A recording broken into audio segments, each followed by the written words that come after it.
ও বন্ধুরে, আল্লাহর কোরআন থেকে এই মেসেজটা যখন আমার নবী দিয়ে দিল, আল্লাহু ইয়াদউ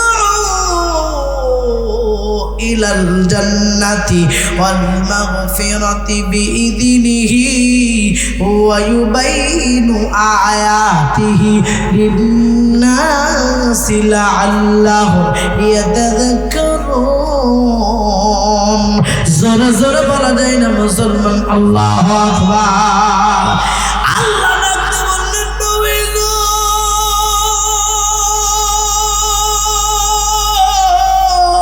ইয়া রাসূলুল্লাহ, ইয়া হাবিবাল্লাহ, নবী আপনি তামাম দুনিয়ার মানুষদের বলে দেন, কোন মানুষ যদি আমার আহ্বান মেনে নেয়, কোন মানুষ যদি আমার ডাকে সাড়া দেয়, আমি আল্লাহ পুরস্কার দেব দুইটা।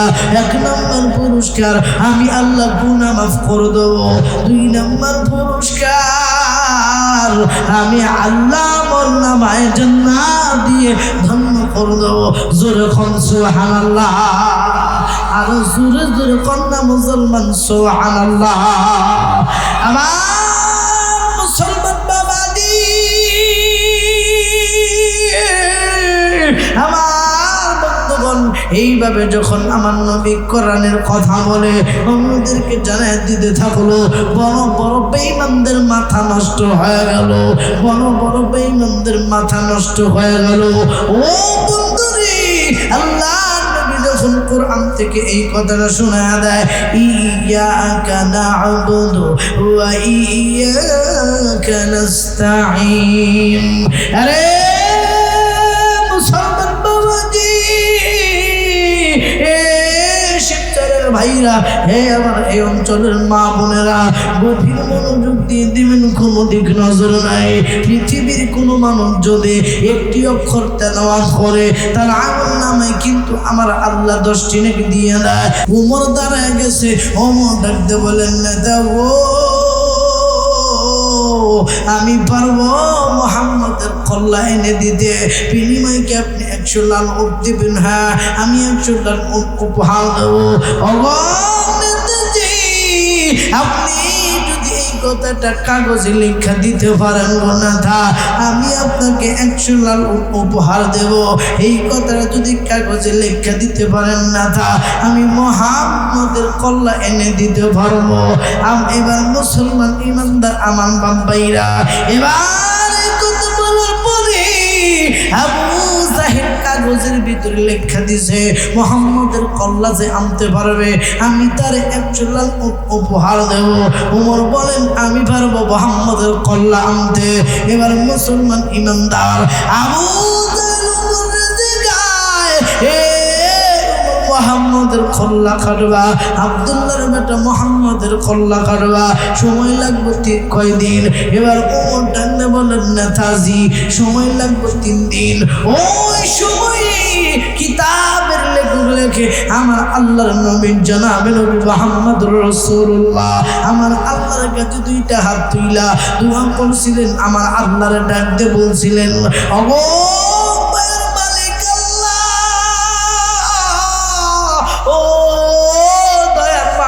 আল্লাহ, আমি আপনার কাছে বলি গো আল্লাহ, এই সকলে 2জন লোক আছে আল্লাহ, একজন হইল আবু জাহেল, আরেকজন হইল ওমর, একজন হইল খাত্তাবের বেটা ওমর, আরেকজন হইল ওমর ইবনুল হিশাম, আরেকজন হইল ওমর ইবনুল খাত্তাব।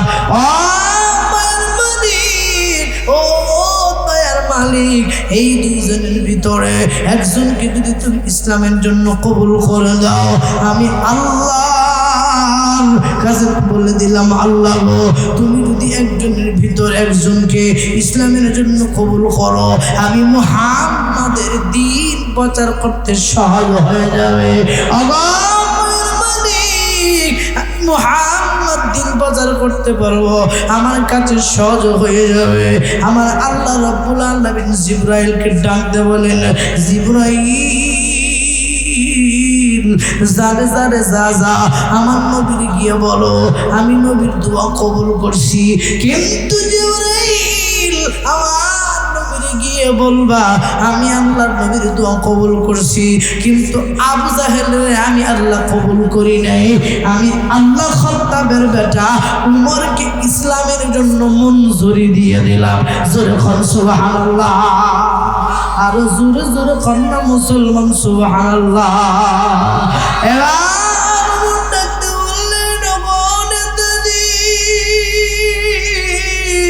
মুহাম্মাদের কল্লা কাটতে সময় লাগবে 3 দিন। এবার বাড়ি চইলা গেল। বাড়ি যাওয়ার পরে বিবিরে ডাকতে বলেন, বিবিরে কোথায় আছো, জলদি আসো, সবচেয়ে বড় তরবারি যেটা নিয়ে আসো। ওই সবচেয়ে বড় তরবারি, সবচেয়ে বড় তরবারি, খোলা তরবারি যেটা, ওই তরবারিটা নিয়ে আসো। বিবি ডাকতে বলেন, স্বামী গো তরবারি দিয়ে হবে কি, কোথাও যুদ্ধ লাগছে কিনা?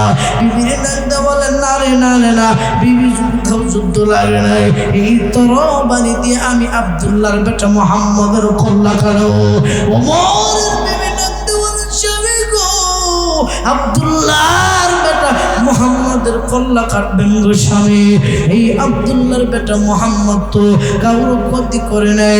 বিবিরে ডাকতে বলেন, বিবিরে তোরে আমি তরবারি আনতে বলি, আনো। তরবারি আইনে দিলেন। এবার বিবির ডাকতে বললেন, বিবিরে যেইটা সবচেয়ে বিষাক্ত সাপের বিষ ওইটা নিয়ে এসো।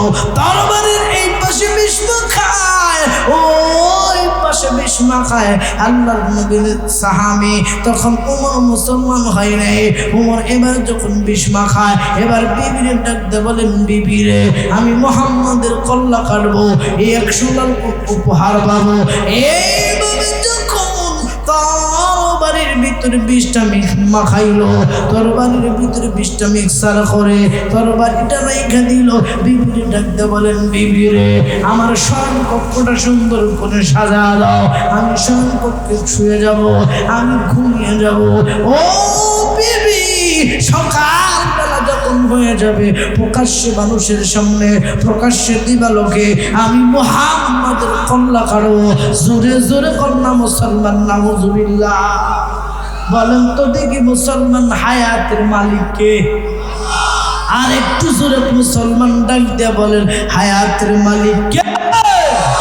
হায়াতের মালিক হইল আমার আল্লাহ, মৌতের মালিক হইল আমার আল্লাহ। বলেন তো দেখি মুসলমান ইজ্জত দেওয়ার মালিক কে? আমার মুসলমান বাবাজি,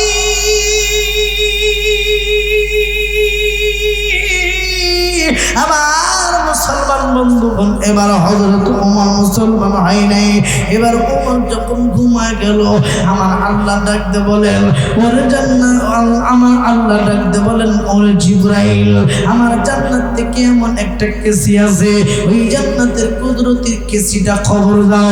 কেন কেন ওই জান্নাতের কুদরতি কেসি কেন? এই জান্নাতের কুদরতি কেসি দিয়া হবে কি?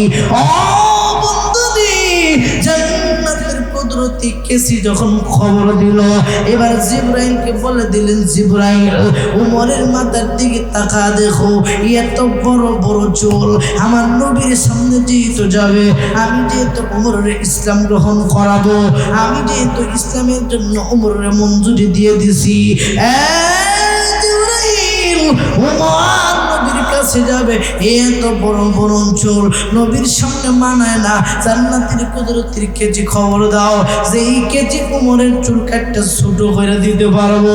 ও বন্ধুরে, ওমর যখন ঘুমায় গেছে, হঠাৎ করে ওই জান্নাতের কেসি যাইয়া সমস্ত চুল কাটটা ছোট করে দিছে। সকাল যখন হয়ে গেল, ভোর যখন হয়ে গেল, ওমর ঘুমের থেকে উঠে মাথার ভিতরে হাত দিয়ে দেখে চুল নাই। আমার বন্ধুরে, ও মুসলমান ইমানদার, মাথার ভিতরে হাত দিয়ে দেখে চুল নাই। টেনশনে পড়ে গেলেন, কি ব্যাপার কি ব্যাপার, আমার মাথার চুল কাটলো কে, আমার মাথার চুল নিয়ে নিল কে? এইভাবে যখন টেনশন করতেছেন, একবার দরজার খিলের দিকে তাকায়, আরেকবার বউয়ের দিকে তাকায়, বউ ঘুমের থেকে উঠে নেয়, দরজার খিল এখনো পর্যন্ত খোলে নাই, বউ ঘুমের থেকে উঠে নেই, দরজার খিল এখনো পর্যন্ত খোলে নাই। আমার মাথার চুল কাটলো কেমনে, আমার মাথার চুল কে কাটলো? বিবিরে ডাকতে বলেন, ও বিবিরে, ঘুমে আমার মাথার চুল কাটলো কে? বিবি ঘুমের দিকে উঠে বলে, স্বামী গো, আমি আমার জায়গায় ঘুমাই, আপনি আমার জায়গায় ঘুমান, আপনি আপনার জায়গায় ঘুমান, আমি আমার জায়গায় ঘুমাই। ও স্বামী গো, প্রত্যেক দিন সকালবেলা আমি আগে উঠি, এরপরে আপনি উঠেন। আমি আগে ঘুম থেকে উঠিয়া আমি বাড়ির কাজ শেষ করিয়া রান্না বান্না বসাই, এরপরে আপনি উঠেন। আজকে কেন আগে উঠছেন স্বামী? আমি তো এখনো পর্যন্ত ঘুমেছিলাম। এবার আমি গতকালকে সন্ধ্যাবেলা আমি তরবারির ভিতরে বিষ মাখায় রাখছি, মুহাম্মদের কল্লা কাটবো সকালবেলা, কিন্তু রে বিবি আমার মাথার ভিতরে হাত দিয়ে দেখি আমার মাথার ভিতরে কোনো চুল নাই। এবার আমার চুল কাটলো কে? এই কথাটা আমি জানতে চাই। বিবি স্বামী গো, আপনার চুল কাটলো কে? এই কথা তো আমি বলতে পারি না। আমিও ঘুমাই, আপনিও ঘুমান। ওমর কতক্ষণ বসে থেকে ওমর কতক্ষণ চিন্তা ভাবনা করে বিবিরে ডাকতে বলেন, বিবিরে আমি বুঝছি এই কাজকে ঘটাইতে পারে। এই কাজ ঘটাইছেন মুহাম্মাদের আল্লাহ। জোরে বল আল্লাহু আকবার। আর জোরে জোরে বল না মুসলমান, আল্লাহু আকবার।